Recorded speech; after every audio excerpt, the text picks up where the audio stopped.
Hello friends, welcome back to the my new video guys and my YouTube channel. Today friends we are going to talk about how can we turn off our silent mode in our Realme phone device. Guys, you have on your silent mode and guys you can see this icon on your screen. Guys, you want to remove this icon and guys you want to turn off your silent mode from your phone settings. So friends, how can you off? In this video I am going to show you guys. So before starting video friend, first of all go and subscribe the channel. Click the bell icon, like my video. So first of all guys, we will on our phone setting to turn off silent mode. Then guys scroll it.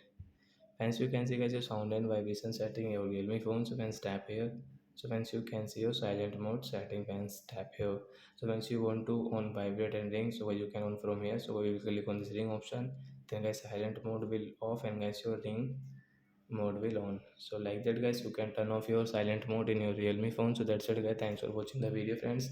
We will meet on next video with new topic. Before going, please go and like the video, subscribe the channel. Bye bye friends. Thanks for watching the video. Bye guys.